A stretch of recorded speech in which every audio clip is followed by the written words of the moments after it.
Będą kryzysy, będą jakieś trudności, bo żyjemy na planecie Ziemia. Uniwersytet Ziemia jest planetą wszystkiego. To jest najpiękniejsza i najstraszniejsza wiadomość, że na Uniwersytecie Ziemia jesteś w stanie stać się wszystkim. Dosłownie, możesz być wszystkim. Tu jest zakopana energia świadomości całego wszechświata i możesz tu być największym dobrem albo największym złem, oczywiście z poziomu dualizmu, tak? E, w tej całej świadomości i tym rozwoju naszym widzę to, że te kryzysy będą, tak? Ale właśnie to wpadanie, ty jesteś inny, bo na pewno to też zauważasz, i być może wielu z naszych słuchaczy aktualnych też to widzi, że kiedy wpadamy do tej dziurki, to przynajmniej wyłączenie takiego elementu jak samobiczowanie się, jak atak na swoją tożsamość ziemską, już nam pomaga szybciej ogarnąć rzeczywistość, w której się odnajdujemy i otoczyć przede wszystkim siebie miłością, albo chociaż taką wspierającą neutralnością, że przecież nic się nie stało, tak? To nie moja wina. I mogę zacząć integrować i sobie szybciej, efektywniej i zdrowiej radzić z tymi komplikacjami, trudnościami, lekcjami, które gdzieś tutaj do nas przychodzą. Więc jest ta jakość zdecydowanie inna, wielowymiarowo, a uwaga, a czasami wręcz pojawia się tylko hologram dziurki i ty jesteś w stanie zobaczyć scenariusz, który by się wydarzył, kiedy w nią wpadniesz, doświadczyć tego w pewnej symulacji, zabrać doświadczenie i tak naprawdę ta sytuacja zostaje rozwiązana.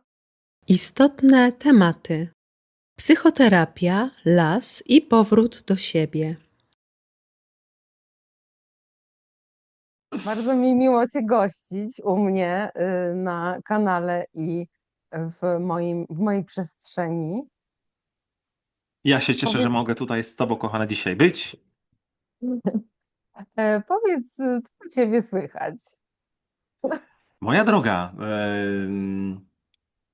przede wszystkim myślę, że jestem w jakimś takim ciekawym momencie swojego procesu, bo proces każdy z nas ma. Czy tego chcemy, czy nie, proces jest. Pytanie, na ile jesteśmy jego świadomi. I dostaję bardzo dużo nagród od duszy, od wszechświata, od przestrzeni, nazwijmy to jak chcemy. Nomenklatura jest tu wtórna, to jak czujesz, tak to nazywaj, ponieważ dostaję taką potężną klamrę integracji na tym, jak prowadziłem siebie, czy dobrze prowadziłem siebie, jak prowadziłem siebie do tej pory, i jak prowadziłem wiele osób przy wsparciu terapeutycznym, energoterapeutycznym.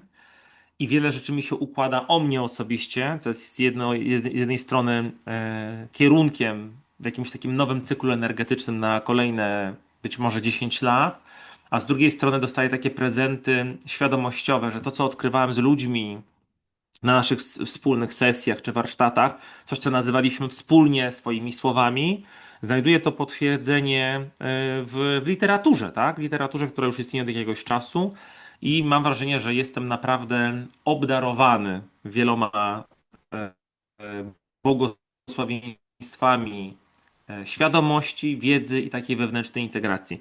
Nie ma tak, że nie rwie, bo proces jest i wiele rzeczy jest zakodowanych w naszym chociażby ciele na bardzo głębokim poziomie, ale jest to na pewno inne rwanie, inne wpadanie do dziurek i inne wychodzenie z nich, bardziej świadome, z zupełnie inną postawą. Więc ta zmiana jest.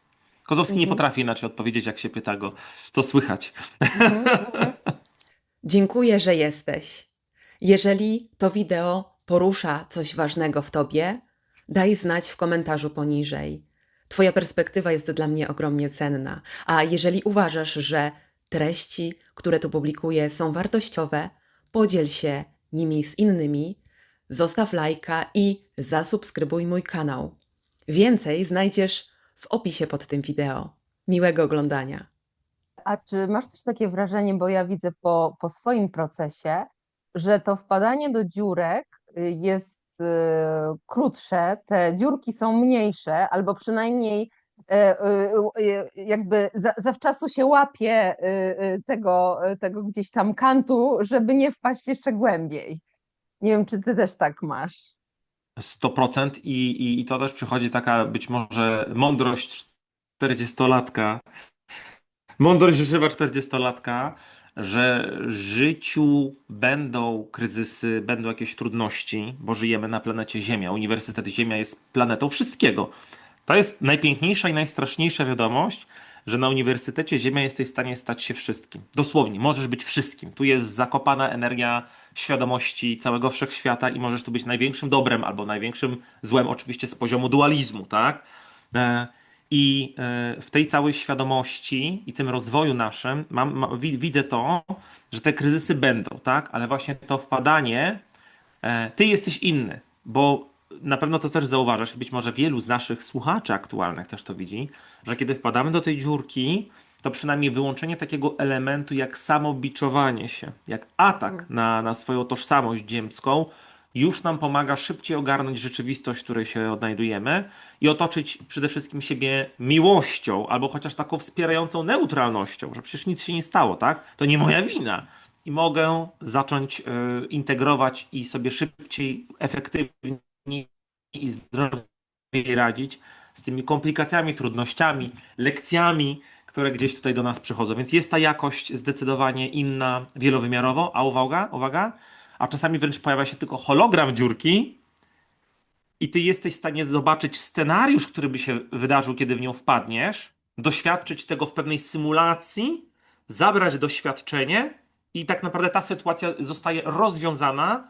To może być list z banku, który przepowie, że masz jakąś niezałatwioną sprawę i okazuje się, że jeżeli ty zareagujesz, i to jest sytuacja nawet u mnie, dostałem jakiś list z jakimś wezwaniem do zapłaty, jakiejś takiej dosyć sporej, jak na taki budżet rodziny w Polsce, ale nie było tam żadnego lęku. Wie, wiecie, jak wyglądają pisma urzędowe, pisma bankowe, bardzo często to ma zastraszyć człowieka. Dla mnie był olbrzymi, tytaniczny spokój. I jeden telefon z takim wyjaśnieniem, o co chodzi, co się dzieje, okazało się, że to była pomyłka. Okazało się, że to była pomyłka i to na poziomie instytucji. Więc, Mhm. więc, więc gdybym, nie wiem, przeraził się systemu, autorytetu i jakby w ogóle poruszył wiele szczelin takich automatycznych, bo my, no nie oszukujmy się, wielu z nas żyło w środowisku lęku rodzinnego, lęku społecznego. Teraz też bardzo dużo jest inwestycji takiej energetyczno-świadomościowej właśnie w lęk, prawda, i wrogość, więc te rzeczy, te szczeliny mają prawo się odpalać, ale ta jedna reakcja, a raczej brak reakcji, takie spokojne podejście do sprawy, jeden telefon, parę minut później wszystko było wyjaśnione. To była jedna kompletna pomyłka. I to jest też, że jest symulacja, że ty już w symulacji dziurki sobie z tym poradzisz, to wszechświat mówi, ty się już nie musisz tym... Jezu, ty już to zrobiłeś, lekcja odrobiona. I momentalnie sytuacja w paru sekundach, w paru godzinach, w paru dniach potrafi się tutaj już kompletnie znormalizować. Mhm. Tak, ja mam wrażenie, że w ogóle, jeżeli chodzi o lęk, to tutaj leży ten klucz, że w momencie, kiedy jesteśmy w stanie nie wpaść w ten lęk z jakiegoś powodu, tak jak ci opowiadałam, że ostatnio po prostu umarł mi samochód i ja nie wpadłam w panikę ani w nerwy, tylko na spokojnie wszystko pozałatwiałam. Mhm. Wiązało się to oczywiście z różnymi konsekwencjami, ale też podjęłam się tego, że jakby wzięłam odpowiedzialność na siebie, a nie na zasadzie a to tamci, bo coś tam, tak? Obwiniania lub poczucia winy. Taki standard, nie? Można powiedzieć w Tak, pewnych takich starych, tak, starych schematach. Mhm. tak. Tylko po prostu, aha, taka jest rzeczywistość, no dobrze, jakby, no i gdzieś zaczęłam działać, więc, a powiedz mi taką rzecz, patrząc na swój proces i procesy swoich klientów, czy mm, jesteś w stanie wysublimować w chwili obecnej jakiegoś rodzaju trend albo taki kierunek, który jest jakby, że dużo ludzi podobne Mhm. procesy z podobnymi rzeczami przechodzi. I jeżeli tak, to co to jest? Czyli bawimy się teraz takiego alchemika, tak? Tak do takiej pewnej alchemii, ładnego słowa użyłaś, sublimacja. Najpierw, wiesz co mi się od razu odpaliło? Troszeczkę odpowiem inaczej, a później wrócę do tego, jeżeli będę pamiętał.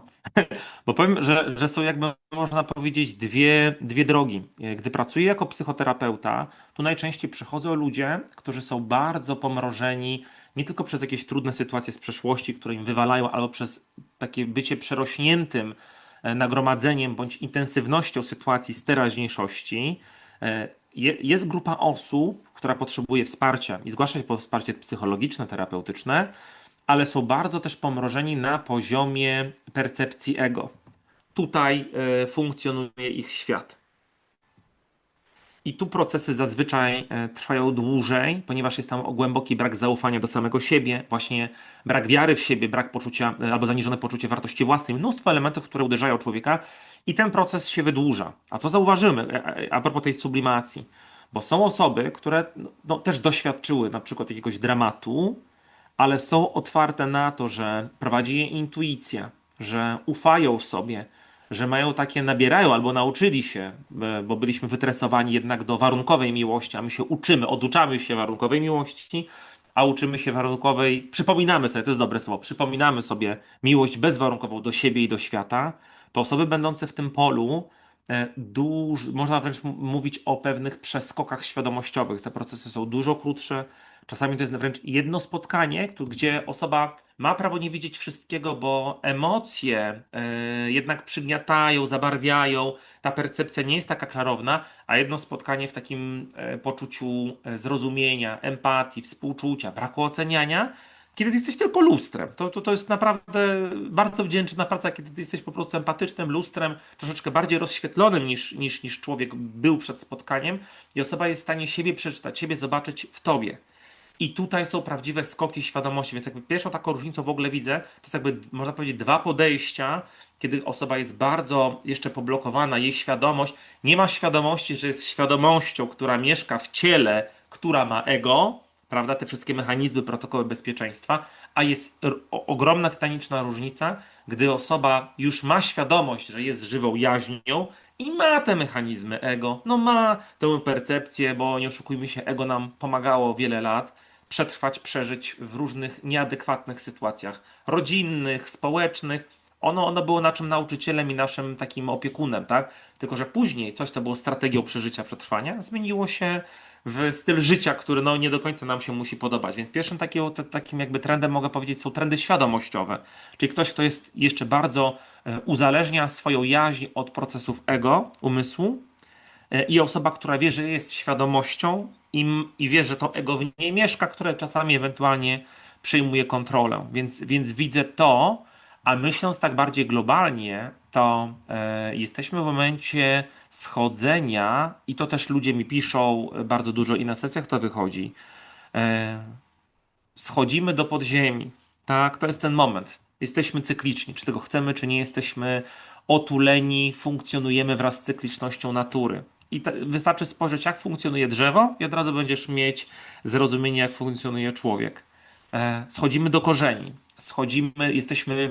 Zdarza się, może być mniej obfitości, może być mniej przepływu, bo tak naprawdę korzystamy z tego, co zrobiliśmy w poprzednich cyklach energetycznych związanymi chociażby z porami roku, sprzed przesilenia, prawda? To jest zbieranie żniw, to jest zbieranie owoców, to też jest jakiś wgląd i tym podobnym, ale ta uważność do korzeni to jest bardzo często kontakt z wewnętrznym dzieckiem, regulowanie różnych rzeczy właśnie na poziomie wewnętrznego dziecka z różnych i możemy mówić o takim zlepku świadomościowym, takiej projekcji ogólnie, a może nas wywalać do konkretnych sytuacji z przeszłości. Przykład, przepiękna sesja młodemu dorosłemu przejawiło się i to jest w ogóle genialne, że my w naszej takiej interakcji po prostu ludzkiej, empatycznej doświadczamy stanów transcendencji. I ten młody człowiek miał wizję, po prostu miał wizję. Zobaczył siebie jako małego człowieka, jako dziecko na planszy swojego życia, jakby grał w grę, w symulację. No i to za tym podążyliśmy. Wręcz poprosiłem go, żeby on rozrysował tę planszę swojego życia, co też miało konkretny wpływ terapeutyczny. I tu było właśnie to odwołanie do relacji samego ze sobą, tego wewnętrznego dziecka. Wywala nas do rodziny i do rodu. To nawet dzisiaj dostałem tylko 3 zapytania a propos Mateusz, rwie mnie ród, kiedy możemy, dosłownie, rwie mnie ród. To byłby dobry tytuł na jakąś piosenkę, rwie mnie ród.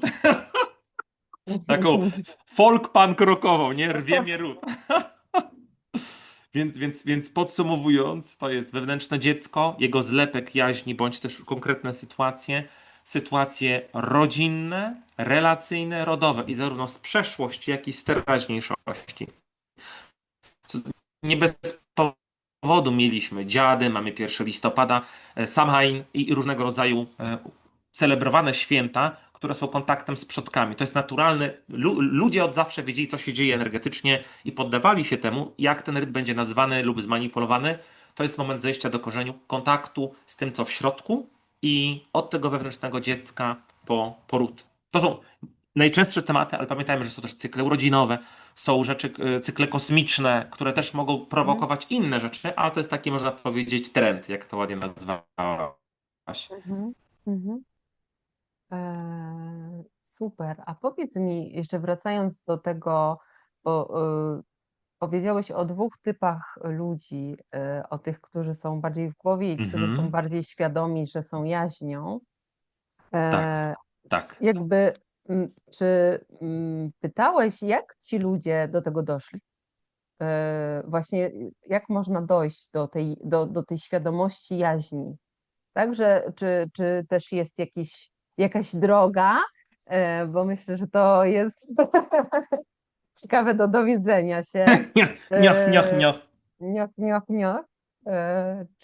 Czy właśnie tego jest tak wiele, że to się nie da opisać tak jakoś. Da się opisać. Jest tu pewien bardzo konkretny standard. I pytanie, czy my wykorzystamy, jak ta droga, bo droga jest, tak jak na początku powiedzieliśmy, mamy swój proces. Czy tego chcemy, czy nie, proces się dzieje. I w tym naszym procesie przechodzą takie momenty, kiedy ta droga się upomina o nas. No i zazwyczaj droga upomina się kryzysami. I pytanie, jak my ten kryzys, te właśnie wpadnięcie w dołek, metaforyczny dołek emocji, sytuacji, utraty relacji, zdrowia, odejście bliskiej osoby, stratę majątkową. Jest mnóstwo sytuacji, które są takimi punktami kanonicznymi, które mówią wszechświat, a tak naprawdę my sami do siebie mówimy: hej, zatrzymaj się, stop. Tak już się nie da. Były sygnały, były sny, było śnienie, były pewne piosenki, były synchroniczności, ale widzę, rozumiem, że potrzebujemy troszeczkę eskalować ten kontakt. I właśnie kiedy doświadczamy, to też czysto psychoterapeutycznie, psychologicznie, kiedy doświadczamy tego, mamy szansę dotknąć siebie z perspektywy tego, co dla nas jest ważne, naszych wartości. I gdy wykorzystamy to jako stanie się trochę bardziej samym sobą, tu często tracimy też jakieś inne relacje, bo bądźmy ze sobą szczerzy, zostaliśmy wytresowani do życia, które jest dla nas szkodliwe. Wiele rzeczy społecznych, religijnych, politycznych, systemowych służą ku temu, żeby człowieka zniewolić. I coraz więcej widzimy procesów, które są wręcz karykaturalne, które aż biją po oczach. To naprawdę tego się nie da odzobaczyć, jaką karykaturą jesteśmy systemowo otoczeni. I gdy przyjrzymy na tą chwilę, będzie taki skok, uwolni się konkretna energia psychiczna. Fajnie taki człowiek, psychiatra, psychonauta, który ma duże doświadczenia z LSD, chociażby psylocybiną, Stanisław Grof, ale uwaga, my tych Mhm. stanów jesteśmy w stanie doświadczać też bez. Te wizje, synchroniczności, sygnały są w stanie się dziać na tym poziomie ewolucji ludzkości w czułym, empatycznym i świadomym kontakcie i tej intencji pomocy sobie w jakimś obszarze. Te rzeczy i tak przychodzą, ale ja powiedziałem o Grofie, bo jestem teraz na poziomie książki Droga Psychonauty, którą jestem zachwycony, bo to, co się dzieje na sesjach, on opisuje na swoich sesjach LSD i po prostu milcza chadymi, że to wszystko było, jest opisane i to jest też dla mnie jedna z takich nagród, które dostałem, bo ja to gdzieś też sobie opisywałem, ale jednak to jest takie potwierdzenie: hej Mateusz, te tysiące twoich sesji to 30-40 lat pracy Grofa i innych psychonautów. Jak Mhm. oni potrzebowali LSD, a teraz jesteśmy na takim punkcie doświadczania naprawdę przebudzenia ludzkości, że nie potrzebujemy tak mocno tych substancji psychoaktywnych. To się dzieje w tej empatycznej relacji. To jest konkretny dowód, to jest fakt, który pokazuje, że jak bardzo się rozwinęliśmy. Więc takim standardowym, można powiedzieć, elementem przebudzenia jest kryzys, który wręcz płatami odwala od nas to, kim nigdy nie byliśmy. Bo to trudne i zrozumienie, co dla nas jest ważne, bo to tracimy i połączenie się z tą miłością. Krótko mówiąc, w tym świecie lęku i wrogości i zamrożeń i rozproszeń, bo idziemy ewolucyjnie, znaczy jesteśmy manipulowani ewolucyjnie, żeby być coraz bardziej rozproszonymi, tak? I młodzi ludzie siedzący w telefonach, TikTokach i tak dalej. Kiedyś było zamrożenie, a teraz manipulacją, to tak wyszło 50-50, więc taką manipulacją globalną jest rozproszenie tej uważności. Ale idąc poza właśnie tym, ten kryzys jest w stanie nas rozłupać i to światło miłości jest w stanie dostać się do nas i ta energia psychiczna, jeżeli będzie umiejętnie wykorzystana, te wglądy nie zmienią się w taki regularny powrót do życia, to staje się tą drogą do samoświadomości, bo rozumiemy, że jest coś innego, że jest inny świat, który, uwaga, mówi do nas bez przerwy. Mhm. No a co jeżeli właśnie nie rozumiemy tego? Bo czy ja dobrze rozumiem, że ci klienci, którzy są mocno w głowie, o których mówiłeś, oni są jeszcze przed tym kryzysem, czy może nie przed takim kryzysem, który by ich rozłupał całkowicie? I czy to jest To właśnie jest tak, dobre, że to jest dobre. nie? To mogę powiedzieć tak. Z przykładem. Pracowałem z kobietą, która pracowała na 3 etatach. Wszędzie miała kierownicze stanowiska. Ona usłyszała od swojej, ale zaczęły jej się pojawiać bardzo dramatyczne problemy zdrowotne, zagrażające jej życiu już. I usłyszała od swojego lekarza, to nie jest problem biologii, to jest problem psychiki. Pani potrzebuje pomocy specjalisty. I ta osoba powiedziała mi na pierwszym spotkaniu, to szczerość też jest bardzo ważna. Powiedziała mi: Mateusz, ja nie chcę spotkań terapeutycznych, ale ja nie mam wyjścia, bo inaczej po prostu idę do piachu. Taką informację spotkała. To był taki szok, ale jeszcze nie była w gotowości. Ciekawostką jest to, ja bardzo dobrze wspominam, w ogóle ta kobieta dzisiaj świeci, jest pełna pasji, pełna miłości, pełna wolności. W ogóle jest po drugiej stronie tęczy. Proces jest, ale jest zupełnie, jest wolna. Jest wolna od tego wszystkiego, co ją oblepiło w tamtym momencie. I z dumą patrzę, jak widzę, jak ona, jakie sukcesy osiąga, ale osiąga nie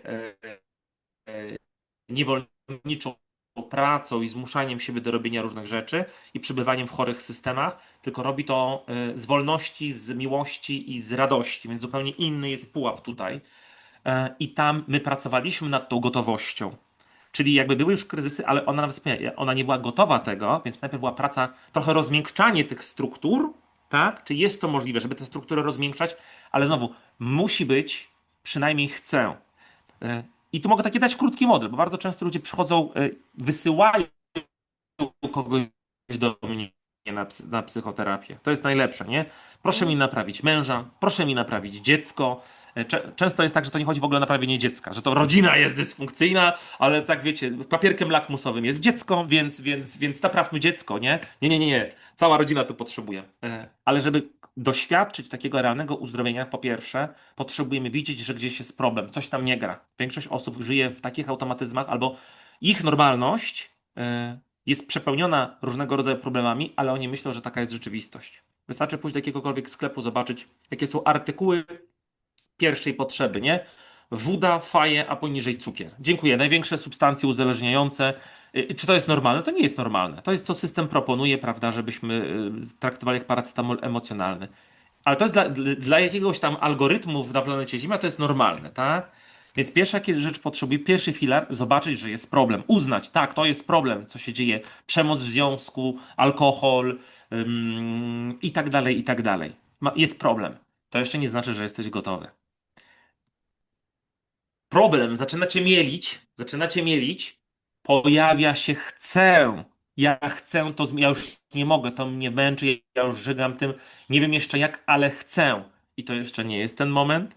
Problem jeszcze wymieli. I często jest to bardzo trudne patrzeć na bliskie osoby, które no, idą w to doświadczenie trudu. Jeszcze bardziej, można powiedzieć, niszczą siebie na tej drodze do zrozumienia, do przenicowania, ale kiedy zostaną przenicowani tym problemem, to ma szansę pojawić się gotowość.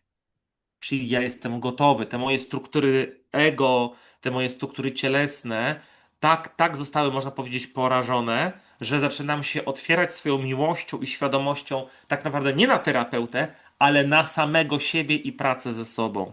I jak jesteśmy w polu gotowości, to zupełnie to jest inna bajka. I pytanie, w którym momencie się spotykamy.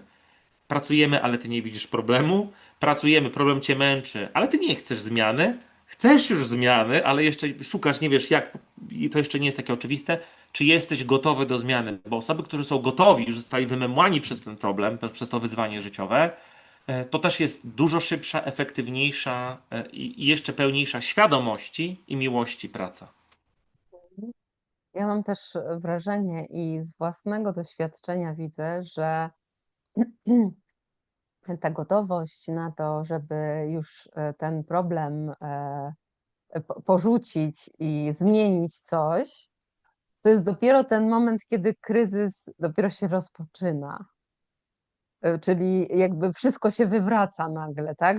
Tak, Że jest gdzieś tam, powiedzmy, nie wiem, tutaj, nie wiem, coś mi krzywo leży i nam się wydaje, że dobrze, to ja wykręcę to i sobie włożę nowe, żeby nie było tak, tego problemu, tylko był inny. Natomiast rzeczywistość wygląda tak, że trzeba całe wszystko, jakby wszystko się jakby musi z, zniszczyć niejako, żeby się mogło odbudować nowe, gdzie nie ma tego problemu, jakby, że to nie jest takie właśnie wyjmowanie tylko pojedynczych kawałków, tylko jakby cała plansza, tak? tak, tak. Fajne porównanie. Takie puzzle, nie? No, Puzzle, tak, tak, tak, trójwymiarowe tak, tak. puzzle, które ciągle zmieniają kształty. No. No tak, ale puzzle to możesz, wiesz, wyjąć jeden i włożyć nowy, tak? Tak, Aczkolwiek jak tam, ale to też może być taka metafora, bo jak zacząłeś układać do tego problemu te puzzle, no to ten obrazek wtedy jest nie taki, nie? I tak, trzeba tak. cały zniszczyć obrazek, żeby Zostawiasz tak. tylko ramkę, ale na pewno tak było w puzzlach, że zostawiłeś sobie tylko rameczkę i jeszcze raz była potrzeba tego. Tak, dokładnie tak, fajna metafora. Mhm. I chciałam tutaj jeszcze zahaczyć o temat ratowników, bo powiedziałeś, że właśnie jak tak widać, że jak widzisz w swojej rodzinie kogoś, kto się tak męczy z problemem, ja jako eks-ratowniczka całego świata, no właśnie to, co powiedziałeś, że ten człowiek sam musi doświadczyć tego apogeum, żeby powiedzieć stop, dość, mam już koniec, Tak. żeby móc zacząć działać inaczej i my nie jesteśmy w stanie nikogo uratować. Jak ty podchodzisz do tego jako terapeuta i w ogóle jak to też widzisz, jak to tłumaczysz też ludziom, którzy właśnie przyprowadzają kogoś, że napraw mi pan męża, bo ja bym chciała go uratować. Jak wtedy, co wtedy robisz, co wtedy mówisz i jak to widzisz? To, tak to nie działa. To nie jest sklep, to nie jest sklep. Nie, oczywiście, to mówię w wielkiej delikatności wyjaśniam, chociażby te filary, prawda, pomocy i samopomocy. Jak mówisz, Atimaja, o ratowniku, to warto wspomnieć o takim dosyć rozpoznawalnym, chociaż jeszcze nie wszyscy o nim słyszeli, o trójkącie dramatycznym, o tych trzech rolach, prawda? Ofiary, kata i wybawiciela ratownika. I tak naprawdę każdą z tych ról, co jest bardzo ciekawe, jesteśmy w stanie przenieść na realizację ze światła. Bo dlaczego wchodzimy w te role? To są stare kompleksy, stare lęki, stare traumy, które są w mechanizmie projekcji na nasze aktualne życie. My naszą relacją, wychowaniem dzieci, sytuacją w pracy odwzorowujemy to, co się wydarzyło na naszym poziomie dzieciństwa. I będąc w polu tego ratownika, chcąc ratować, my tak naprawdę często ratujemy swoich rodziców, którym nie pomogliśmy. Ratujemy brata, babcię, mamę, tatę alkoholika i tak dalej. My po prostu nie możemy. Stare tematy, bolesne, mówią do nas i my to po prostu instalujemy dalej w swoje życie. Później ratujemy partnerów, ludzi. Tylko pytanie, właśnie ratownik może stać się cudownym, nie chcę używać słowa sługą, ale takim cudownym wsparciem dla ludzi w ogóle. Tylko ratownik to robi jeszcze z poziomu poświęcenia, czyli traci coś energetycznie, a po drugiej stronie poświęcenia mamy zdrowe zaangażowanie, czyli ja pomagam, ja wspieram, ale ja już nie ponoszę kosztów, wręcz odwrotnie. Pomoc drugiemu człowiekowi, drugiej istocie, zieleńcowi, który chce wyciąć deweloper, prawda? Pomoc innym jest wspierająca, się kontaktuje z moimi wartościami. Ja powiem więcej, w akcie dobra, w akcie miłości, w akcie wsparcia ja się kontaktuję z całym wszechświatem i on mnie karmi. Czyli pytanie, co jest tym, czy jakby ratownik jest w stanie stać się terapeutą, pomocnikiem, wsparciem psychicznym. To może mieć, piękny wolontariat z tego może być. To jest pytanie, z jakiej energii startuje, no ale to tego nie zrobimy spontanicznie, bo skoro mam sobie ratownika, to znaczy, że są jakieś mechanizmy, które są wręcz zapisane na poziomie ciała. Tak, jest wręcz powiedziane, że jeżeli ja jako dziecko widziałem, doświadczałem, albo uwaga, jako niemowlę doświadczałem przemocy, chociażby zadawanej matce przez ojca, to już mój układ nerwowy pracował inaczej. Pracował tak, żeby się dopasować, zobaczcie, na poziomie niemowlęctwa. Jak w ogóle, Mhm. żebyśmy mieli świadomość. Jeszcze w latach 80. uważano, że niemowlęta nie mają nierozwiniętej odpowiedniego mózgu i wszelkie zabiegi były robione bez znieczulenia. Znaczy, to nie jest tak daleko. Są lata 80. na świecie, gdzie wszystkie zabiegi były robione bez znieczulenia dla dzieci. Od obrzezań po jakieś poważne zabiegi chirurgiczne. Ale zobaczcie, jak to wpływało na mechanizmy dziecka. A teraz są oczywiście nowe dowody, że to nie tylko niemowlęctwo, ale sam poród, jakości porodowe, cały poród jak przeszedł, jakości okołoporodowe, życie prenatalne, uwaga, jakości poczęcia wręcz mają za zadanie, jakby są w stanie pokazać, z jaką matrycą przyjdzie na świat, czy jak dwóch opiekunów się spotkało, w jakim byli psychofizycznym stanie, czy to była miłość, czy to było wymuszenie, czy to był alkohol i tak dalej, to już zadecyduje, pokaże, z jakim pakietem to dziecko będzie się dalej rozwijało. Wszystko ma na niego wpływ. Więc to jest tak naprawdę też przepracowanie, zobaczcie proszę, na poziomie psychiki, na poziomie biologii, bo nasz układ nerwowy potrzebuje tej adrenaliny, tej dopaminy, że ja go uratuję, potrzebuje tego wysiłku. Więc to są takie hasło klucz, które ostatnio też promuję na warsztatach, to jest przepięcie. To nie wystarczy zacząć robić coś nowego. My potrzebujemy przepięć, tak jak ktoś na przykład jara faję, e, no szkodzi mu to, wie to, ale nie może i powiesz mu nie pal, nie? Nie, zrób sobie wszywkę antynikotynowo, nie wiem, czy coś takiego w ogóle Mhm. jest, nie? Mhm. Mhm. Ale ja mogę mu zabrać palenie, ale palenie z niego nie wyjdzie, bo jego układ nerwowy jest przyzwyczajony do tego. Więc my Mhm. potrzebujemy przepiąć ten układ nerwowy, nasze biologizmy, przepiąć naszą psychikę na nowe sposoby samoregulacji emocjonalnej i tej Mhm. energetycznej. Więc to wyjście z ratownika jest na poziomie psychiki, biologii i tego przepięcia, bo ratownik może stać się, tak jak mówię, wspaniałym terapeutą. Ty znasz ludzkie rany, ty masz współczucie, ty masz cudowną wrażliwość i empatię. Jesteś w stanie, a takiej energii dzisiaj potrzebuje świat. Tylko to jest czas, żeby powiedzieć stop swojemu własnemu poświęceniu, a otworzyć się na pracę z zaangażowania. Zaangażowanie, które karmi, wzbogaca. I ty możesz powiedzieć na końcu, robisz to samo, ale już Mhm. przestajesz Mhm. ponosić koszt. Tylko Mhm. robisz to Mhm. powiedzmy, robisz to ze światła, a nie z osobistego cienia. Mhm. Mhm. Tak, no i widzę też, jak bardzo właśnie taka samoopieka w tym pomaga, w tym, w tym przepięciu, to co mówisz, że dla mnie ta Samoczułość bym nawet tak, powiedział. tak, Znasz to tak, hasło, tak, moja droga, tak, tak, samoczułość? tak, dokładnie, dokładnie to. Ym, No i to o tym układzie nerwowym ja widzę też, jak bardzo my jesteśmy w ogóle przebodźcowani czymkolwiek, tak? Że O jakby Boże, tak. te nasze jakby automatyczne Oh, mechanizmy, one powodują, że że my aż łakniemy tych intensywnych doznań. I widzę, jak bardzo tak. Uzależniamy takie się, uzależniamy tak, się.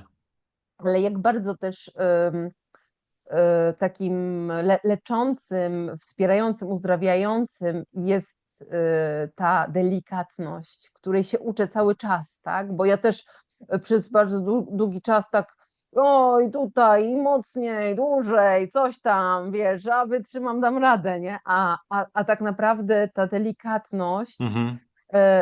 nawet chociażby taki masaż, wiesz o co chodzi, że bardzo często ludzie chodzą na masaż taki, nie wiem, klasyczny czy jakiś terapeutyczny, który jest bolesny, tak? Który jest intensywny. A ja dopiero w momencie, kiedy doświadczyłam takiego super delikatnego muskania, ja w ogóle wyszłam innym Mhm. człowiekiem, tak? Bo gdzieś Innej skali bodźca. Mhm. zresetował mi się ten układ nerwowy w tym, nie? Że nagle tej delikatności mogę się odnajdować, w tej powolności, coraz wolniej, coraz uważniej robić rzeczy, a nie szybko, szybko, ła, ła, wiła, nie? Więc też to, Wow, co very mówisz, nice. tak, to, co też mówisz, to przebodźcowanie, czyli taka świadoma deprywacja, nie wiem, wyłączam telefon, nie oglądam Do telewizji, lasu. tak, A ty Maja, powiedzmy to do razem. lasu, tak, Do tak, do lasu. lasu. Las żyje w nas. Po prostu. Środowisko miejskie nie jest środowiskiem życia. To jest, zrobiliśmy sobie pieprzone laboratoria, zrobiliśmy sobie pieprzone zoo, które daje wrażenie komfortu, ale my mamy rodowód leśny. My potrzebujemy lasu i natury. Tak, zdecydowanie, no. Lasu, morza, też zapraszam nad morze w razie czego. Nad To rzekę, mogą być góry, tak? Bardziej wszędzie, góry tak, leśne, tak, tak, góry morskie. tak. Ale natura, jeżeli mamy ten kanał, Mhm, to naprawdę słuchajcie, e, napisałem pracę naukową, psychoterapia lasem. I to jest nauka przemawia, tylko nie jest oczywiście to w mainstreamie, bo za las, no i póki co jeszcze, nie trzeba płacić, tak? A za lekarstwa, za używki, tu się kręci biznes. W lesie się biznes nie kręci, nie?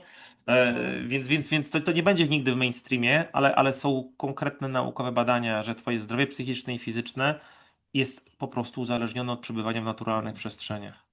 mhm. Więc pierwszy psychoterapeuta to ta samoczułość, prawda? Samoczułość, bycie ze sobą. Drugi psychoterapeuta, powiedzmy to razem, las. Las.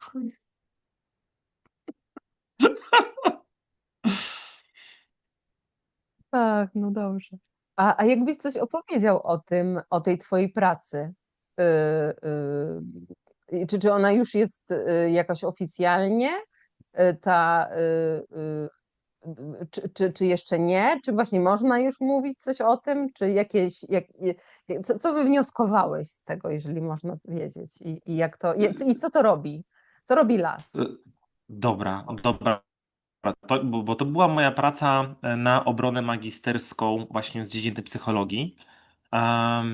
Pracuję nad tym, tylko piszę jeszcze drugą część Drzeworaju, innej książki fantasy o samopoznaniu, a w międzyczasie zacząłem robić karty samopoznania i transcendencji, bazując na archetypach leśnych, więc trochę tego jest, nie? A jeszcze jestem tatą i mężem, więc wszystko się dzieje w tym magicznej jednostce czasowej międzyczasu, tak? Międzyczas to jest po prostu tyle można w międzyczasie, ale mówię, to jak ma się tyle rzeczy i jeszcze dzieciaczki są w twoim polu, to międzyczas staje się jednostką czasu po prostu naprawdę bardzo, bardzo wybitną. Więc ta praca, bo to jest po prostu szereg badań udowadniających, poruszających się trochę między biologizmem, psychiką, rodowodem leśnym człowieka, a wręcz pewnego rodzaju duchowością i jak drzewa wpływały na nas. Jednym z takich fajnych badań, odkryć, możemy powiedzieć to, że kiedy z naszych terenów, naszej Europy usuwał się lodowiec i pierwsi ludzie tutaj wracali, szli za ciepłem, szli za żywnością, prawda, i tym podobnym, no wedle badań pierwszymi drzewami, które zobaczyli, były dęby i były brzozy. Ale wyobraźcie sobie, że rodzicie się w świecie i jakby nie ma tych budynków, nie ma TikToka. Widzicie naturę i widzicie istoty, które są wielkie, które są piękne, które są majestatyczne. Łączycie się z nimi. My wytworzyliśmy niesamowicie silne pole energoświadomościowe z drzewcami, bo były w naszej historii od zawsze. Taka industrializacja, zależnie oczywiście od regionu, zaczynając od rewolucji przemysłowej i zależnie od miejsca na świecie, to jest około 100 lat, możemy statystycznie powiedzieć. Tam były różne etapy w różnych państwach, prawda?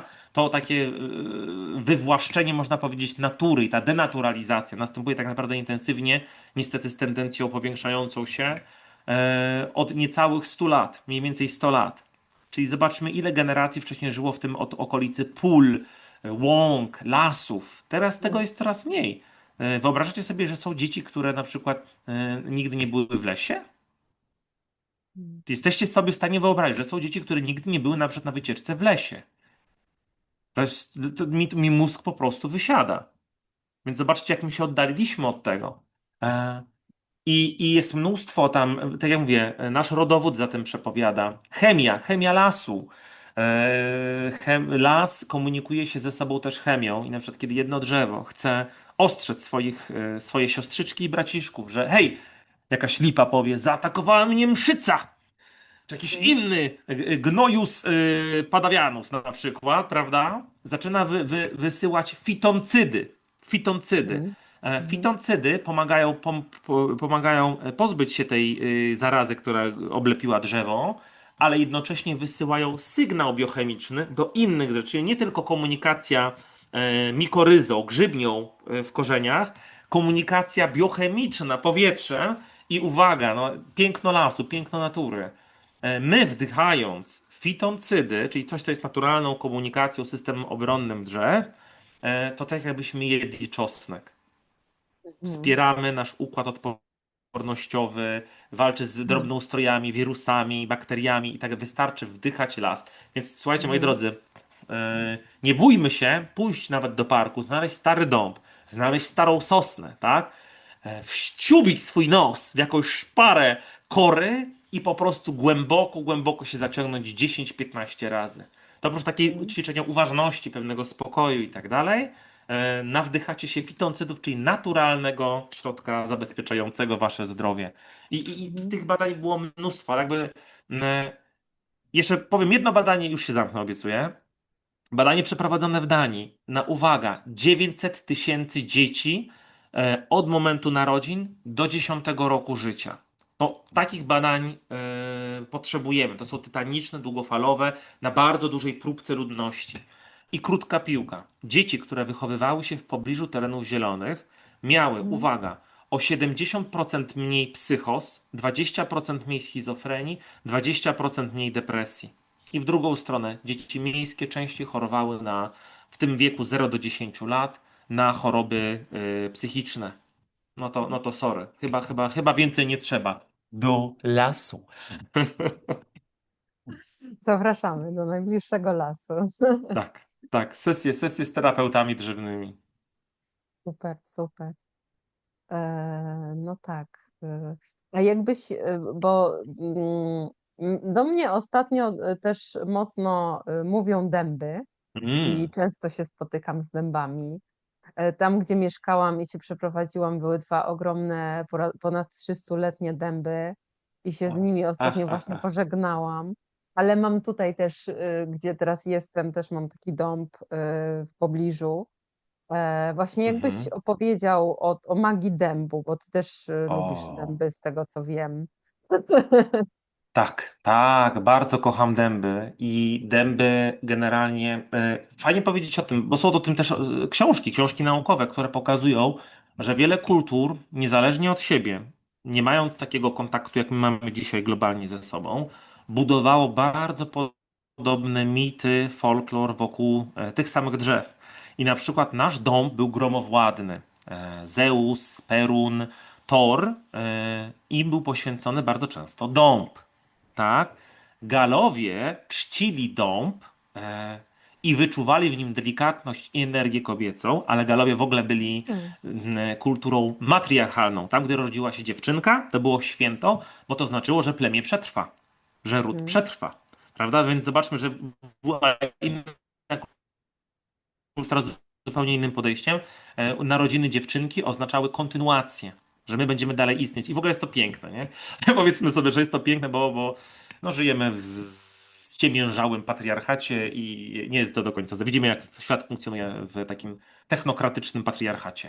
I Mhm. nasz ukochany dąb ma bardzo dużo jakości energii braterstwa, energii ojcostwa, czułej opieki. On z jednej strony potrafi dać ci energię do wyznaczenia granic. Co ciekawe, nasi Słowianie właśnie na dębach oznaczali konkretne symbole, które mówiły, że to jest granica ich państwa, plemienia i tak dalej. Więc były wykorzystywane, jako można powiedzieć, drzewa graniczne. No i one uczą właśnie dawania, utrzymywania granic. To jest taki czuły tato, który bezwarunkowo ciebie przyjmie. Z jednej strony może natchnąć ciebie taką zdrową czupurnością, buńczycznością, walecznością i kiedyś wojowie też celtowie spotykali się właśnie pod dębami przed naradami wojennymi, żeby natchnąć się energią drzewa, czy może dać ci taką wojowniczość, waleczność, ale z drugiej strony reprezentuje bardzo czułą, delikatną energię męską, takiej bezwarunkowej akceptacji i bezwarunkowego przyjęcia, bezwarunkowej miłości. Pamiętajmy, że każde z drzew ma swój odrębny charakter. Oczywiście jest ten ślad wspólny energetyczny, więc dąb, który ty znasz czy poznałaś, może mieć jakieś trochę, jeden może być bardziej zadziorny, drugi może być bardziej taki spokojny, mędrzec, Gandalf. Oni też mają swoje, powiedzmy sobie, charaktery. W tym samym Mhm. czasie mają wspólne cechy, jak właśnie tutaj powiedzieliśmy sobie o dębach. Czułość, wsparcie, wyznaczanie granic, waleczność, a jednocześnie przyjęcie. Jeżeli na przykład mieliśmy problemy z energią męską, zabrakło tego ojca, albo ojciec był przemocowy, dąb jest cudownym drzewem, żeby zacząć odnawiać i szukać pozytywnego obrazu, naprawiać pozytywny obraz męskiego w sobie. Ten fałszywy hologram, który został zainstalowany, dąb jest do tego idealny. Mhm. Mhm. I w jaki sposób można w ogóle z drzewami pracować? Oprócz tego, że wdychać, tak jak już powiedziałeś. Ściubiać nos, to jest pierwsza Mhm. rzecz. Ale tu można śmiało powiedzieć, że drzewa są cudownymi nauczycielami, jeżeli chodzi o naszą świadomość energetyczną. Są oczywiście drzewa, ale one dadzą ci sygnał, że nie chcą, żebyś do nich podchodził, bo są drzewa, które transmutują bardzo trudne energie z jakichś, na przykład miejsc kaźni i tym podobnym. Drzewa cmentarne, bądź uwaga, drzewa, które są na takich trudnych skrzyżowaniach w dzielnicach patologicznych, z takimi się spotkałem, powykręcane, takie wręcz demoniczne, one jednak nie będą ciebie zachęcać do kontaktu, bo transmutują bardzo trudne energie i jednak ta interakcja może być tutaj nie do końca zdrowa. Ale jeżeli fajnie znaleźć miejsce, w którym możesz poczuć się komfortowo, nie wstydzić się przede wszystkim tego, co będziesz robić.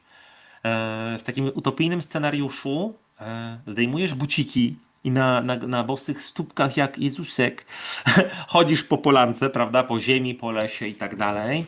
E, Warto pamiętać, że jeżeli wyrazisz intencję, chęć poznania się z drzewcami, w którymś momencie któreś z drzew ciebie zawoła, te, które jest najbliższe twojemu stanowi, najbliższemu śladowi energetycznemu i będzie to wyglądało, jakby to drzewo po prostu cię zawołało. Ono ma inny ślad energetyczny. Ono wygląda trochę jakby było wklejone. Można powiedzieć, że ma pewną inną aurę. Tak, nie wiem, jedziesz rowerem, jedziesz i nagle patrzysz na to drzewo i ono jest jakieś inne. Ono cię woła. To już jest takie zachęcenie właśnie ze strony drzewca, żeby się z nim spotkać. Bardzo fajnie, powolutku na bosaka, krok za krokiem, wchodzić najpierw dalej troszeczkę od jego korony, aż pod jego koronę i powolutku na raty badać, co on ci robi. Czy czujesz jak takie mrowienie na przykład na pleckach, na barkach, a może czujesz mrowienie gdzieś w czaszce, a może jakoś czujesz ulgę w splocie słonecznym i badać sobie, co ci to robi na tych niuansach. No oczywiście docelowo 20-30 minut pod drzewkiem, czy to pleckami, czy to przytula. Ty poczujesz, która część ciała bardziej potrzebuje. Czy to jest coś ustalonego, jakaś blokada ewentualnie na teraźniejszość, na przyszłość, czy jakieś tematy z przeszłości. Wierzba zachęca do pracy terapeutycznej z jakimiś trudnymi tematami, wcina podczepy i tym podobnym. E, To a propos właśnie też takiego wyciągania, bo jest drzewem z ładunkiem ujemnym. Dąb ma ładunek pozytywny. Czy klon jest w stanie ciebie natchnąć, czyli napełnić ciebie odpowiednią energią. Czyli to jest spokojna praca. Pierwsza jest intencja, że chcę taką współpracę nawiązać z drzewcami. Za którymś razem ta intencja zostanie sczytana z naszego pola i drzewiec się do nas odezwie. Mhm. Zawoła nas. Mhm.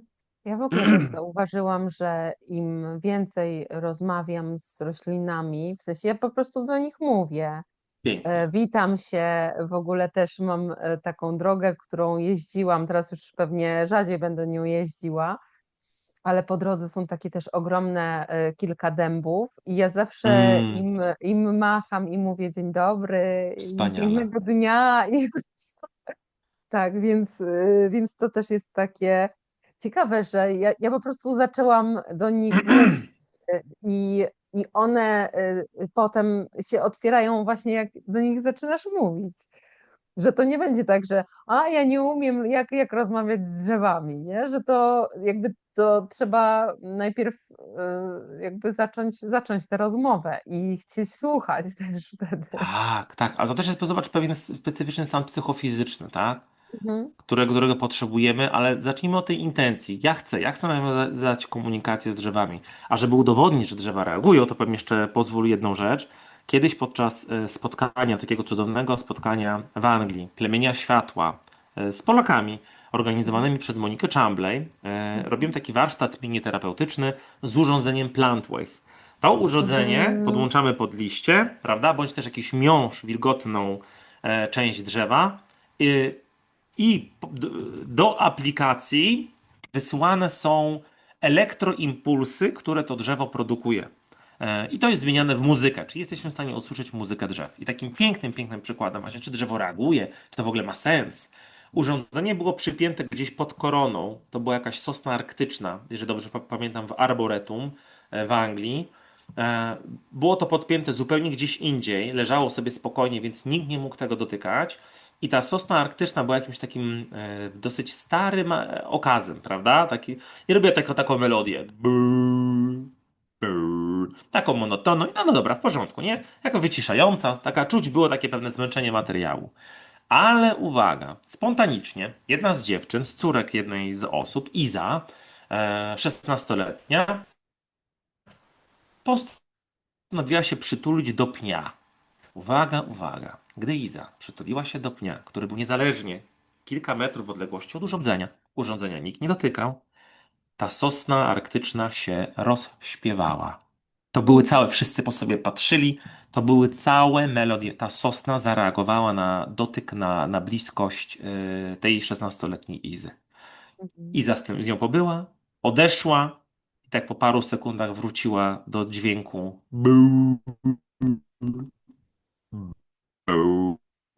Mhm. Więc czy drzewa reagują? Tak. Dowód, fakt, naukowy fakt, nie? Mhm. Więc warto poszukać tego wsparcia, towarzystwa, wspólnotowości, chociażby właśnie w towarzystwie drzew. Mhm. W ogóle jak powiedziałeś o tym Plant Wave'ie, to mi się przypomniało wyprawa na Ślęże, na której właśnie O, robiłeś te koncerty takie, że chodziliśmy i do różnych drzew podpinałeś te, tak. był klon wtedy, czy lipę wtedy słuchaliśmy, powiedz mi. Ale kilku słuchaliśmy, różnych A na słuchaliśmy na Ślęże. Ślęży, a klonnika, bo tam jest piękny klon na Ślęży, który trzyma niesamowicie pole energetyczne Ten na za górze, niedźwiadkiem. tym na Klonu tak, słuchaliśmy? tak, tak, jego słuchaliśmy, tak, Tak. tak, tak. Genialnie, genialnie. Piękny tytan. Polecamy Tak. odwiedzić klona cudownego właśnie na Ślęży za niedźwiadkiem. Cudownie trzyma tam pole energetyczne. Mhm, mhm, tak. No dobrze, dziękuję Ci bardzo za tę piękną rozmowę. Życzę Ci wszystkiego Dziękuję. dobrego. Ja serdecznie też polecam Drzeworaj oraz już pewnie niedługo Drzeworaj 2 oraz karty. Bardzo ciekawa jestem, jak Ci to wyjdzie. I Będzie leśnie, drzewnie, transcendentalnie. super, super. Dzięki wielkie w takim razie. Dzięki wielkie. Wszystkiego Wszystkiego dobrego. dobrego. Pa. Zapraszam do komentarzy, lajkowania i subskrypcji kanału. Dziękuję za uwagę.